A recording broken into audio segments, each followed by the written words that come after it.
Hey, welcome in Cube Show podcast, brought to you by our friends at Wickles Pickles. Wickedly delicious, available in your grocery stores, at different restaurants, everywhere. They are wonderful, and it's not just pickles. They've got okra. They got different things that you can check out. Always, we support Wickles Pickles and appreciate them supporting the show. So we mentioned in the offseason, as things get a little bit different, we will still review SEC games as they come and go from bowl season. But also, we'll get into some different things that are happening through the portal, coaching changes, whatever. We had a couple things happen since the last time we've been with you that I want to discuss. But and then we'll hit some other bowl games kind of randomly also. Because what I love to do is celebrate things that have happened, celebrate accomplishments that aren't necessarily the playoffs. Playoffs are great. I love it. And I think the 4 teams that are in this year deserve it. I think that it's going to be a fantastic couple of games. But there are other things that take place that I just feel need to be celebrated sometimes. So we're going to do that on this show. And we'll do some of that today. So we got a lot to get to, a lot that I want to talk to you about. And I think it's going to be a good show. I'm excited that you're with us. We'll start with Florida because obviously that's what we do each and every week. We review SEC games and talk about how things went and what happened. Not great for the SEC. Good start out of the gate. Florida goes to 6-7. They lost their last 3. Fewest points in a game since the Florida State game in 2015. Just not good. I'll start with this. I've seen a clip rolling around of 33 on defense, and there are a lot of people that throw out a certain word that I'm not going to use. I refuse to use. You will never hear me accuse anyone of quitting in a game, because that is the one thing that I would have never wanted anyone to accuse me of. I battled some injuries. I played hurt. But one thing I know I never did was quit in a game. And if somebody would have accused me of that, I think that would have been the worst thing that you could have said about me, in my personal opinion, like for me, for my feelings. So I'm never going to do it. I will call out poor effort, in which Princely gave poor effort on that play. But he also did some other good things in the game. So it's not like he just went into this game and completely shut it down. And that's kind of why I wanted to bring it up, is that there are other plays that look positive. But there was a problem across the board on the Florida defense that we'll discuss. But the main reason I say that is, like, we don't know what's going on. And this is why we talk about offensive line grades sometimes. Certain services that tell you that, oh, they're 96.7% of what? What is that, assignment? I know it's not assignment because you don't know what the assignment was. You don't know what calls were made. You don't know who the center identifies as the Mike linebacker. You don't know what the quarterback's trying to do. You have no clue how certain plays are blocked. If a 3 technique or a 0 nose designates somebody do something different and that doesn't get done on that play, we have no idea. So how we grade assignments, like these services that are putting out halftime grades on DBs, on secondaries, like safeties, like what? How? It's impossible. It cannot take place. So, but back to the quitting aspect of things, I won't do it because I don't know if a kid got kicked in the junk.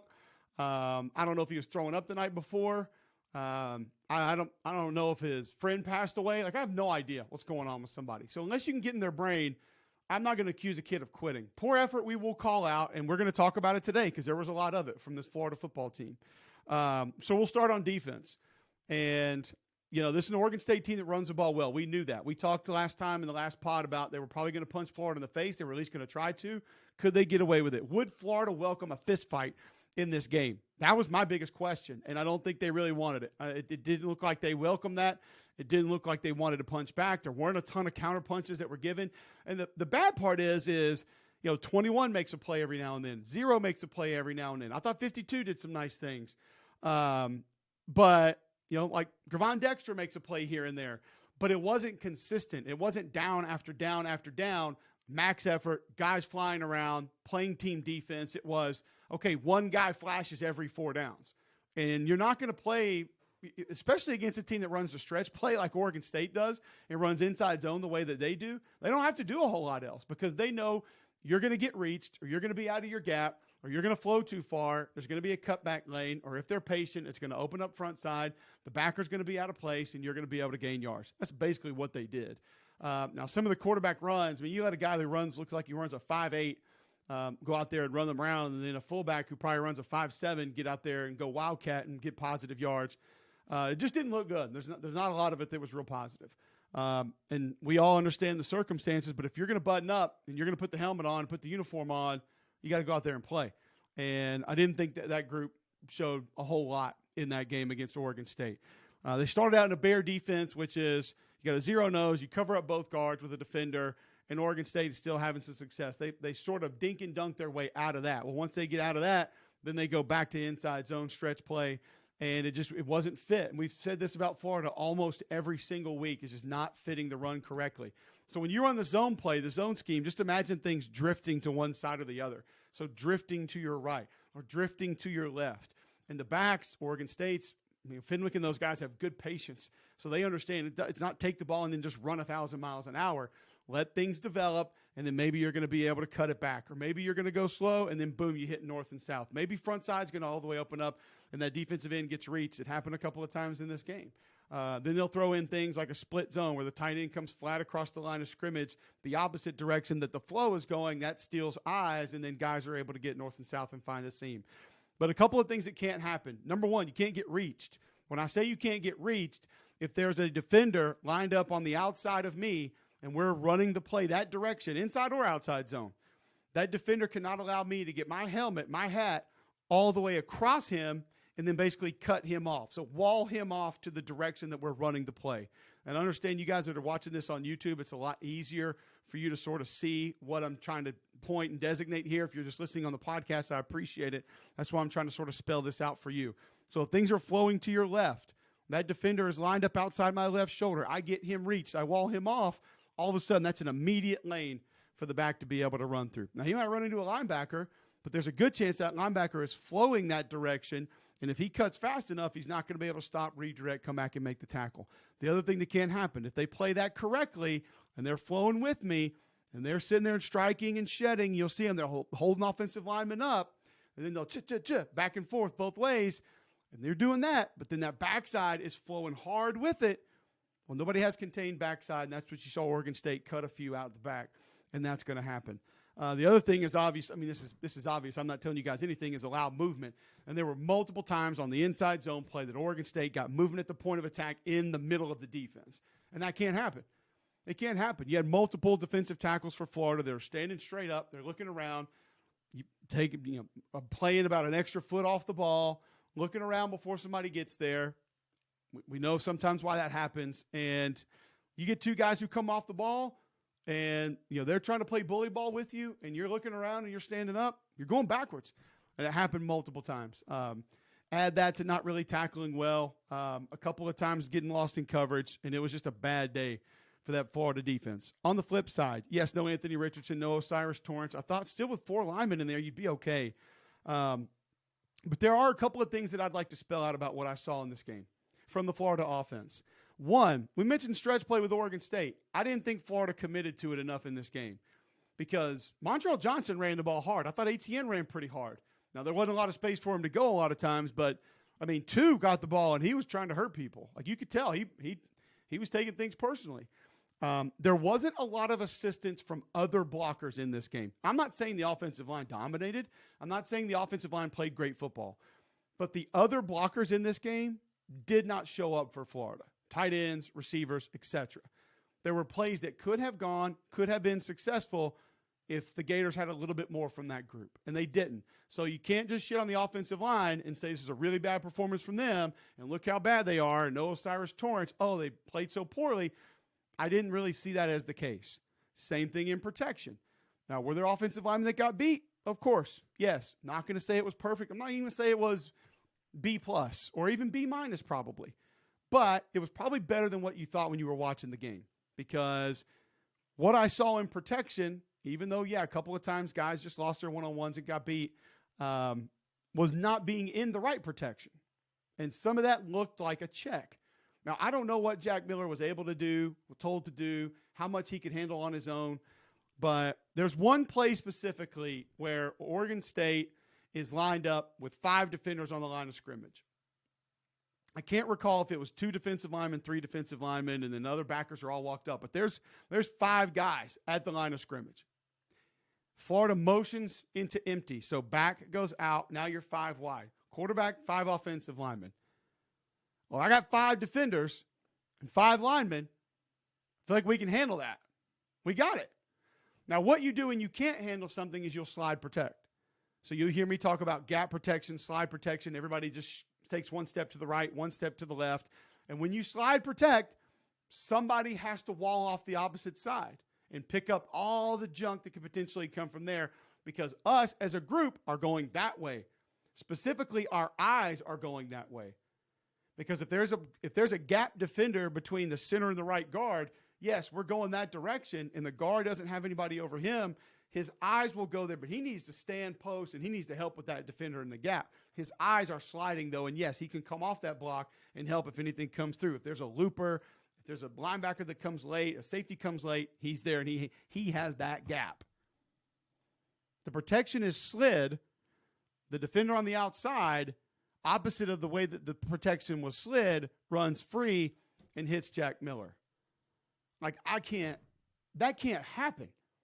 And there were multiple instances in which protections were just missed, pressures were missed, guys going the wrong place, backs not really knowing where to go, tight ends not necessarily being in the right spot, offensive linemen getting beat occasionally, and then things like that where they're either wasting offensive linemen to try to pick up things that weren't coming, or trying to ask the offensive line to do something that's just not going to pick up what's there and what's being brought. That was a big problem. So I think Jack Miller had a couple of drops. That didn't help him, and didn't have a lot of play action help because the run game didn't necessarily get going. So I didn't think he played great, but I didn't think a lot of it was on him. Team just looked flat. And when you have guys that are in the portal and playing, and listen, this is not just a Florida problem. I'm not going to sit here and tell you Florida's the only team. I mean, there's a kid, Trayshawn Chamberlain, the game that I did yesterday, Rice and Southern Miss, who's in the portal and played and made tackles and made plays. Like, that's sort of the new norm. Some coaches might say, no, we're never going to do it, but it's going to happen at certain places. So, bad look for Florida. Not a great start for the SEC. But, I mean, you had effort issues. Yes. You had assignment issues. Yes. Execution issues. Absolutely. And you went and played a football team that plays fundamentally sound, and they play their ass off. They play hard. They're a hard-nosed team, and you had to show up and counter that, and that's what I didn't think Florida did. First 10-win season since 2006 for Oregon State. These are some of the things I want to talk about that we're going to celebrate. First ever win against an SEC team. First time in school history that team has knocked off another team from the Southeastern Conference. That's impressive, man. It's great. 10-3 for Oregon State. They get a big bowl win out in the Las Vegas Bowl. Good for them. All right, so let's talk about a couple of other bowls. First off, something that happened for the NCAA. Probably should have gotten this before we went into Florida and Oregon State in the Las Vegas Bowl. NCAA throws out a blanket waiver for this season, saying that if you participate in a postseason game this season, it's not going to count against your eligibility.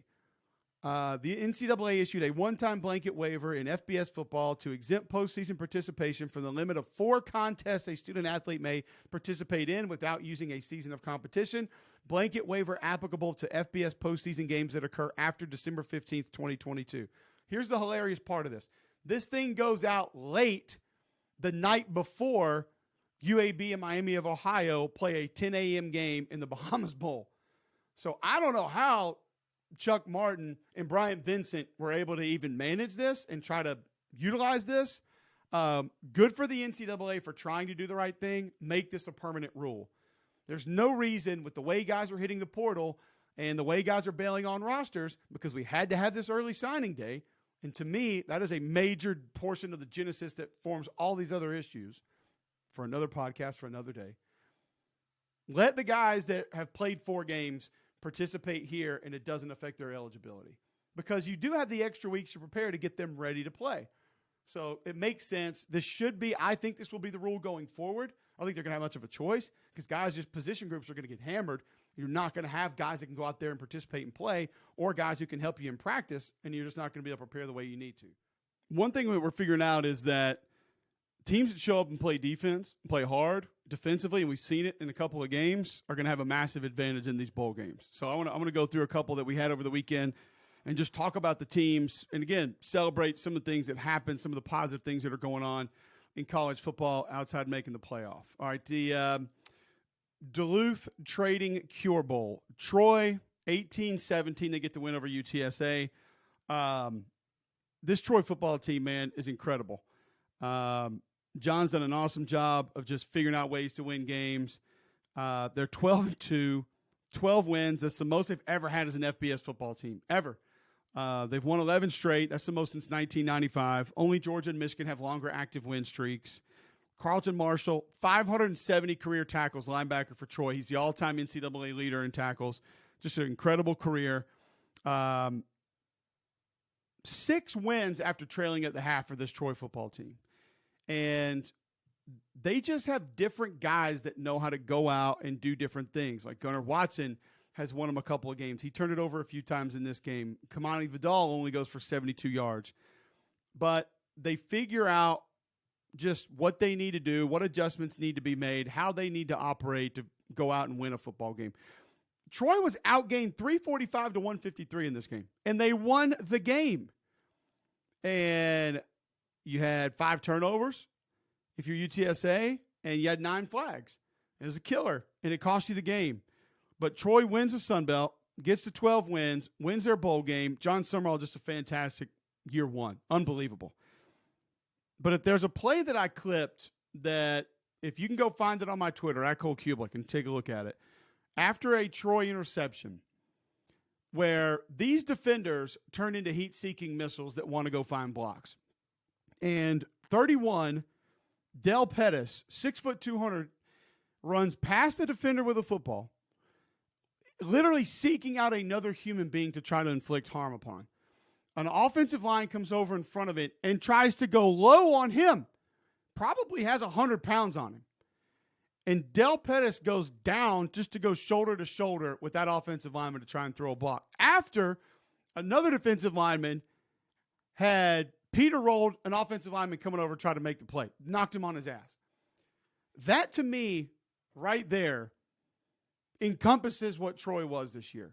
A bunch of dudes that played for each other, that bought in early. And John Summerall told me this. He said, we had a couple of guys on defense. Carlton Marshall was one that basically came to us when we first got the job and said, Coach, tell us what to do, tell us how to do it, and we'll help you figure this whole thing out. And that's just kind of what they are and what they've been. And when you have older guys that understand how to go out and handle themselves and do things the right way, and they self-police to a certain extent, they buy into what you're asking them to do, and they play for each other and play. You know, Richard Juniper is another one that was the same way, that he said did the same kind of stuff. That's what happened with this team. It was impressive to see, impressive win. Happy for John, happy for that program. But before that, earlier in the day, as we were talking about, UAB goes out and they knock off Miami of Ohio. And you just kind of wonder that Dwayne McBride decides late Thursday night he's not going to go. What's going to happen? How's that going to play out? But UAB goes out, gets a stop, kind of similar to the Oilers in Atlanta. You know, McNair over the middle, tackle on the 1-yard line, whatever it was. Back-to-back bowl wins for the first time ever for this UAB program. Now, this is a group that knew they were on their way out. Trent Dilfer's coming in as the head coach, but I thought Brian Vincent and that staff did a really nice job getting this team ready. They played hard. You could tell they wanted to win this game. Jermaine Brown goes for 116 yards. Trey Shropshire caught a couple deep balls. You know, he's been a big play threat for UAB the last couple of years, and they get a big win. They're going to finish with a winning record. They're going to finish with back-to-back bowl wins for the first time in the history of the program. Just a nice way to finish the season. And for you folks that say bowls don't matter, things like this are what you're going to be able to look back on and tell your kids about 15, 20 years from now and be proud of and be happy about that you went out and you did. So we'll go to Saturday. Louisville smashes Cincinnati. Louisville's defense continues to be impressive. Sacks, turnovers, just unreal. 24-7, they take out Cincinnati in a really weird game that just Cincinnati never got anything going. One that I was really excited to see, and not because McElroy was on the call, the Jimmy Kimmel L.A. Bowl presented by Stifel. Man, I tell you what, Jay Kaner, 280 yards, 2 touchdowns. He's 8-2 as a starter this year, and his only 2 losses came to Oregon State and USC. What a career for Jay Kaner. If you don't know who he is, pay attention to him. He's going to be probably 4th, 5th quarterback off the board in this upcoming draft. But there will be a point in time when he becomes an NFL starter and he's going to be successful. It doesn't mean he's Aaron Rodgers. It doesn't mean he's Tom Brady. It doesn't mean he's Dan Marino. It doesn't mean he's Ben Roethlisberger, but he's going to have success because the kid's a gamer. He's tough. He understands the offense and how to manage things. He's got good mobility. He can make every throw. I promise you, one day down the road, something will happen. Jay Kaner will become the starter for an NFL team, and he will do well. And kid had an amazing career. Back-to-back 10-win seasons for the third time in the history of Fresno State football. So they won 10 last year. They won 10 this year. They get a bowl win. This is a football team that started 1-4. 1-4. When a lot of times people would begin to look at those games and say, these don't matter anymore. They can't win their division, can't win their conference. They did go out and win the Mountain West. Then they come back and win their bowl game. And that's with Haener getting beat up in the middle of the season. And now they go out back-to-back 10-win seasons, back-to-back bowl wins. As a matter of fact, I think they've won 6 straight bowls. And Jordan Mims goes for 202 yards on the ground. 9 straight wins this season. They finished 10-4. Just a heck of a performance for Fresno State. Playing bully ball again. It's what they do. Like, there are a bunch of kids on that football team that are going to grow up and be bouncers at a club one day because that's kind of how they operate. Like, they are not afraid to throw you out of the way. And they're not afraid to get into a fist fight. Like, that's just what Fresno State is, and led by Jay Kaner, who epitomizes that toughness. It was a really nice win. I was on the Lending Tree Bowl, Rice and Southern Miss. Mike Bloomer's doing a nice job with this Rice program. It's a tough deal. It's a tough place. They finished 5-8. They were in with APR, obviously a 5-win football team. And I thought they were dead. 17-3 at the half. I thought they were done. Like, no way this team's going to be able to come back. A.J. Padgett, freshman quarterback's going. They get Luke McCaffrey back at receiver. He makes a couple of plays. Bradley Rosner makes a couple of plays. Isaiah Esdale makes a couple of plays out at wide receiver. They got a little bit of run game going in the second half. Austin Armstrong's group got a little aggressive. But then all of a sudden, Will just looked in there and said, give it to Frank Gore Jr. and let's just ride. And they slammed the door on Rice, and they get to 7-6. So a couple of reasons that's important. Frank Gore Jr., 329 yards, most rushing yards in a bowl game ever in the history of FBS. Most ever. Unbelievable performance. He was dynamic. And by the way, he threw a touchdown. And back when they didn't have a quarterback a couple of years ago, he played quarterback. And they just went Wildcat, and he flipped it around a few times. He played quarterback in high school some. But, man, he was unbelievable yesterday. And now this is a Southern Miss team that went 3-9 last year. They lost 8 straight at one point last year. First winning season since 2019. First bowl win since 2016. Will Hall's done an excellent job with this program. And they got a lot of guys coming back, and they're doing it the right way. They're taking some of those kids under the radar in Mississippi. They're taking some kids that don't feel welcome, and they're bringing them in as transfers, and they're getting them to play hard. They're finding ways to let them make plays. And I think they're building this thing. And I just watch out for Southern Miss next year. Because if they get quarterback situated, they're going to be rolling.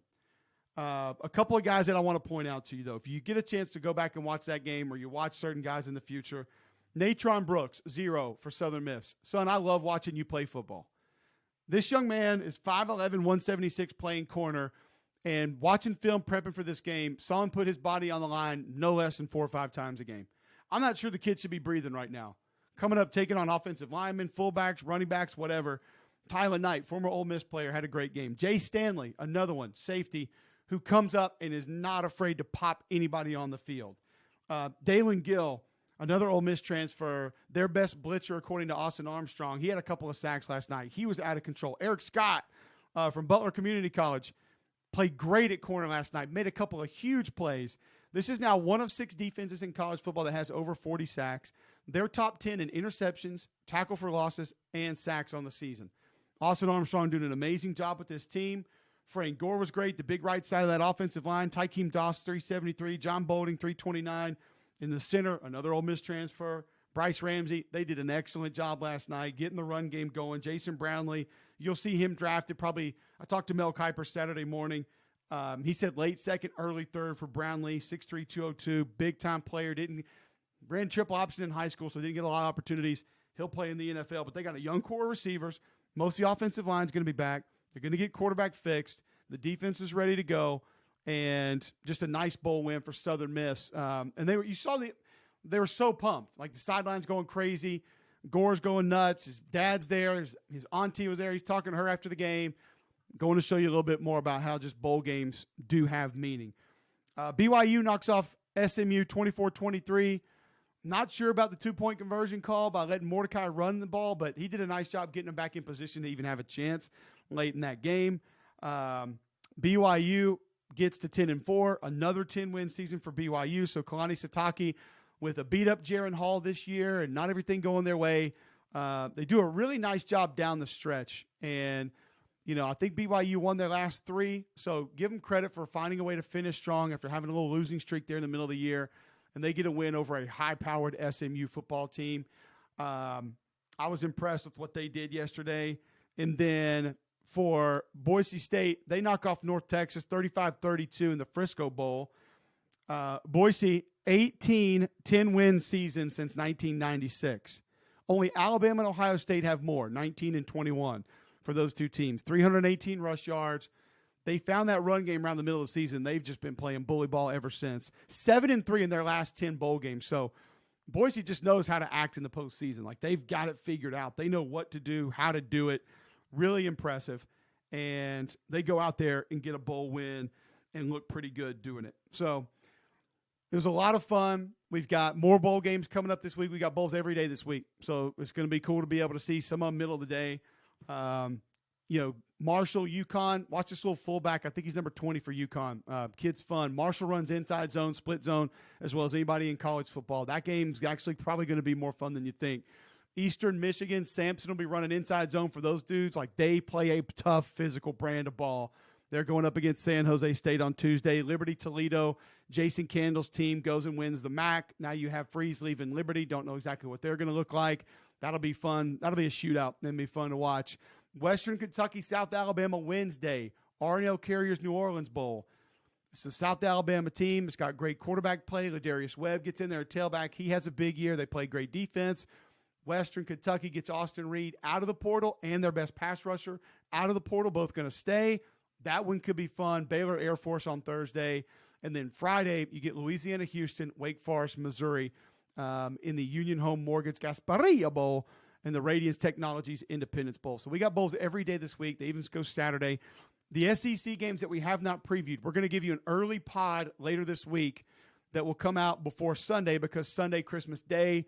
And then on that pod, we'll go back through a couple of other bowls that have happened, and then we'll preview the rest of the SEC bowls that are coming up. So I'm excited. I got the Alamo Bowl on TV. I got the Sugar Bowl for radio, so I'll see Bama K-State. Pumped to be able to go see those. A lot still happening in the transfer portal. Some quick news and notes. Hugh Freeze makes some hires with his staff. He gets Ron Roberts as a defensive coordinator. It's not a massive name, but Ron can coach defense. He does a good job. Then he goes and gets Philip Montgomery as his OC. If you watch Tulsa's offense the last few years, they move the football. I think he can call plays. I think he's a good play caller. And you add head coaching experience to your staff, which I think is great. I personally don't know how those guys will recruit the Southeastern Conference, but I know he's getting good ball coaches. He's got some other guys that can recruit. Christian Robinson not going to stay on that staff. Kind of bummed to see that. I thought he did a great job with the linebackers, and he was a young up-and-coming star in the industry. Travis Williams, former Auburn linebacker, going to go be the DC for Sam Pittman at Arkansas. Young, energetic, fun. Kids love him. They play their rear ends off for this young man. So Arkansas, you're getting a good defensive coordinator, but you're getting a great human, and you're getting a lot of energy, and you're getting somebody who does things in a little bit of a different way, relates well to the players. They will play hard for him. And based on losing Barry Odom, replacing him with Travis Williams, it's going to be different. But I think the risk definitely is worth it when you're talking about the reward that you could potentially get with Travis Williams. So we'll go back, talk portal next time. I'm not going to get into all the kids. We had actual football that we wanted to talk about, that we wanted to get into. Wanted to talk about this blanket waiver that the NCAA threw out. Finally, Michigan wins the Joe Moore Award. We announced that yesterday. I am the chairman of the voting committee. We switched it up last year. I do now vote. I have one vote. There's over 150 voters that vote. There's a very small handful that did not coach or play offensive line that vote for this award. I'm just going to kind of state it like this. It's the first time we've had a back-to-back winner, and Michigan wins it. It's the first time we've only had two finalists. That should tell you a lot about what Georgia and what Michigan did, okay? Now, Michigan wins the award. I think if you looked at this and you just kind of put it on a scale and weighed it back and forth, my opinion in what you would have is You would have a team in Michigan that if you were into perfect technique, fundamentals, hat placement, steps, hand placement, understanding assignments, things of that nature, like Michigan was your group. If you're a little bit more like me and what I appreciate, and you like the old gladiator style of playing offensive line and just kicking the shit out of people and playing bully ball and seeing guys 20, 30 yards downfield trying to clean up and finish blocks and tracking the football, and you see tackles on screens, taking people off the sidelines and like escorting them to the bench, like what I'm into a little bit more of, then that was your flavor. So you really had chocolate and vanilla with two great offensive lines. Either one could have won. It was one of the closest votes that we've had. Only 5 votes separated the difference between Michigan knocking off Georgia. Georgia has nothing to be ashamed of. That group had an amazing season. They played great football. And even after a little bit of a slow start, really kind of got into a groove around the middle of the season and got ramped up and were dominant at times down the stretch. Michigan was a little more consistent throughout the course of the entire season. But some people saw it one way, some people saw it another way. Having 2 finalists, I think, told the story of both those teams were very capable of winning it. Taking nothing away from Michigan, that group deserved it. That group played great football. That group was dominant when they needed to. Must-have moments for that group. Really impressive, really good. So we'll be back next week. Thanks to our sponsor, Wickles Pickles, wickedly delicious. Go get yours in your grocery store. Thanks for tuning in. Go subscribe. I think we have like 110 subscribers now on YouTube. We're really killing it. Please subscribe to the podcast as well. I'm sure there's like 11 people subscribed to that. Probably my wife, my mom, and my dad are 3 of the 11. So maybe we can get to 15 there. But we're going to keep talking football. We're going to give you college football content on Sundays throughout the offseason. We will find things to talk about, people to talk to, whatever it is. Bowl season going to be fun. We got great games coming up, playoff and all that. Portal, coaches, everything. Every Sunday, we'll be bringing you Cube Show. Thanks for tuning in.